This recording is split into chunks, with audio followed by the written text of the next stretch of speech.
সকলকে the future nurse 24 YouTube চ্যানেলে। তো আমরা অবস্টেট্রিক্যাল নার্সিংয়ের গিভ রিজনস নিয়ে আলোচনা করেছিলাম। মোট 12টা গিভ রিজনস হয়েছিল। এবার তোমরা যদি কেউ সেই গিভ রিজনসগুলো দেখে না আসো, তাহলে আমি চ্যানেলের ডেসক্রিপশনে লিঙ্কস দিয়ে দেব এবং তোমরা ওইগুলো দেখে আসবে। আজকে আমরা সেই গিভ রিজনসেরই কন্টিনিউয়েশন পার্ট পড়ব। তাহলে আজকে আমরা পরবর্তী গিভ রিজনসের দিকে চলে যাই। এরপরে দেখো কি আছে, constant fetal heart sound monitoring during induction of labour.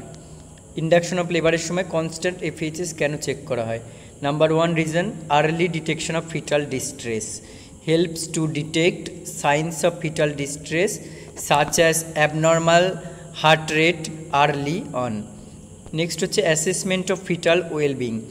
Induction of labor can sometimes stress the fetus and continuous monitoring helps assess the baby's response to uterine contraction। অর্থাৎ ইন্ডাকশন অফ লেবার কিন্তু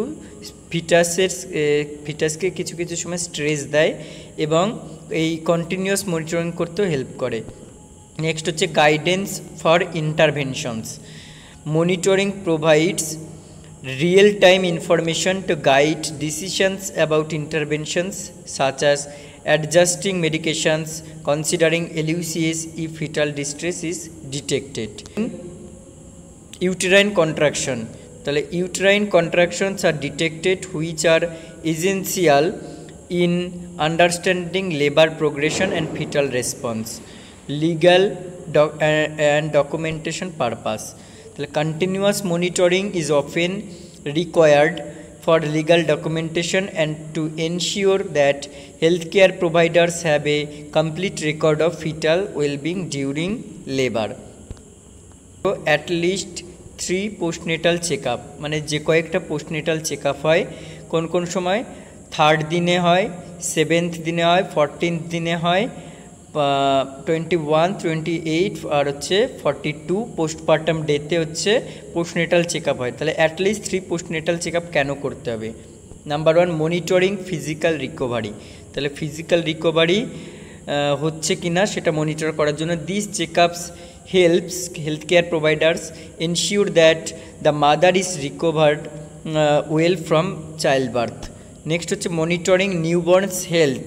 It is essential for monitoring newborns' growth and development. Healthcare providers will check weight gain, feeding habits, look for any signs of illness or development outcomes. This helps ensure early detection and intervention if any issues arise. Assessing emotional status. তাহলে emotional status বা emotional wellbeing assess করা। Postnatal checkups provide an opportunity to assess the mother's emotional health. Postpartum depression, anxiety are common and can be addressed early with proper support and guidance. সেটা maintenance of warm chain for newborn. Warm chain hypothermia যখন হয় সেটা prevent করার জন্য এই worm chain ব্যবহার করে। তাহলে preventing hypothermia. LBW preterm baby are more susceptible to hypothermia, মানে এরা থার্মোলেবাইল হয়, অর্থাৎ নিজের বডি টেম্পারেচার কন্ট্রোল করতে পারে না, ওই জন্য এদেরকে কী করা হয়, warm chain maintenance help to prevent hypothermia. Promoting growth and development. A stable warm environment supports optimal metabolic function, energy use and weight gain, all essential for healthy growth and development in newborns. Next, supporting immune functions. The warmth helps maintain the newborn's immune system, reduce the risk of infections. Next facilitating skin to skin contact. Maintaining warmth encourages practices like skin-to-skin contact between mother and baby, which promotes bonding. Next, reducing respiratory distress or ensuring effective circulation. এরপর পরের যে give reason সেটা 2 hours close observation for a mother immediately after delivery। তাহলে এটার reasons কি? Monitoring for complications, তাহলে delivery হয়ে যাওয়ার পরে কোনো কমপ্লিকেশনস হচ্ছে কিনা, মেনলি পিপিএইচ হচ্ছে কিনা, এবং এনশিওর করা হয় এনশিওরস করা হয় newborn adapts well outside the womb. এরপর অ্যাসেসিং ভাইটাল সাইন্স, তাহলে ভাইটাল সাইন্স প্রথমে 30 মিনিটস ইন্টারভালে বিপি, পালস, রেসপিরেশন এগুলো দেখতে হবে, টেম্পারেচার দেখতে হবে 15 মিনিট, তারপরে 30 মিনিট ইন্টারভালে। আর signs of infection, haemorrhage in mother and breathing and heart rate problems in newborn এগুলো অ্যাসেস করতে হবে। ইনিশিয়েটিং ব্রেস্ট ফিডিং, তাহলে ব্রেস্ট ফিডিং স্টার্ট করাতে হবে কতক্ষণের মধ্যে না, within half an hours of live birth. Okay, early observation support the initiation of breast feeding, ensures proper latching and addressing any immediate concern. এরপর হচ্ছে identification of congenital anomalies. In early observation can help identify any congenital anomalies or physical issues to the newborn. Emotional and physical support are promote adequate mother-infant bonding time.